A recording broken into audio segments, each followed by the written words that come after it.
করছিস bat sir? তোর হাত তো নোংরা, আমার ব্যাট নষ্ট হয়ে যাবে।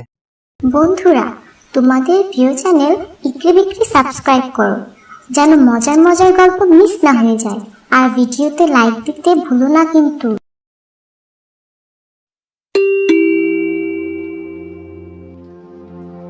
আসসালামু আলাইকুম আপু, জিশান বাসায় আছে?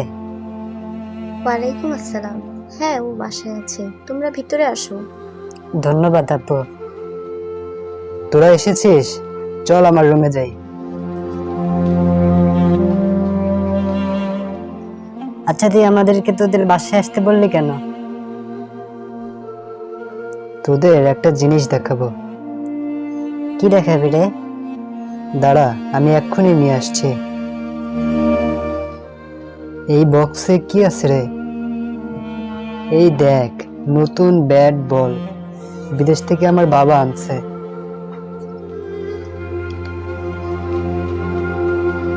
বাহ, কি সুন্দর ব্যাট। এই কি করছিস ব্যাট স্যার? তোর হাত তো নোংরা, আমার ব্যাট নষ্ট হয়ে যাবে। ওর হাতে কোথায় নোংরা? তুই এভাবে বললি কেন?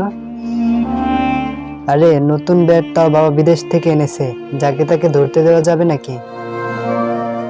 আমরা তো বন্ধু। হ্যাঁ, বন্ধু হলেই কি আমার সব দামি জিনিস তোদের দিয়ে দিব নাকি? ছি জিশান, সামান্য ব্যাটের জন্য তুই আমাদের সাথে এভাবে কথা বলছিস? ভিতরে আসবো আমি?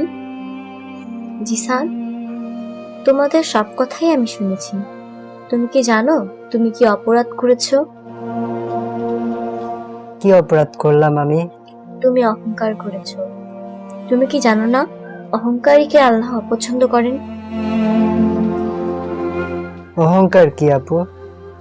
সত্যকে অস্বীকার করা, মানুষকে হেয় করা, নিজেকে অন্যের তুলনায় বড় জানা, অন্যকে নিকৃষ্ট মনে করাই অহংকার। অহংকার করলে কি অনেক ক্ষতি হয়? হ্যাঁ, অবশ্যই। পবিত্র কোরআনে আল্লাহ বলেছেন, আর তুমি মানুষের দিকে থেকে তোমার মুখ ফিরিয়ে নিবে না, আর জমিনে দম্ভ ভরে চলাফেরা করবে না। নিশ্চয়ই আল্লাহ কোনো দাম্ভিক অহংকারীকে পছন্দ করে না। সূরা লোকমান আয়াত 18। অহংকার করলে কি কি শাস্তি হয়? অহংকারী ব্যক্তির জন্য জান্নাত হারাম। রাসূল সাল্লাল্লাহু আলাইহি ওয়াসাল্লাম বলেছেন, যার অন্তরে অনুপরিমাণ অহংকার থাকবে সে জান্নাতে প্রবেশ করতে পারবে না। তার মানে সে জাহান্নামী হবে? হ্যাঁ, জাহান্নামে তো ভয়ানক শাস্তি। ওরে বাবারে, আমায় মাফ করে দাও আপু, আমি আর কখনো অহংকার করব না। ক্ষমা আল্লাহর কাছে চাও ভাই। আল্লাহ মাফ করবে আমায়? অবশ্যই। তুমি যদি খাঁটি মনে তওবা করো আর ওয়াদা করো যে আর কখনো অহংকার করবে না, তাহলে আল্লাহ তোমায় ক্ষমা করে দিবেন ইনশাআল্লাহ।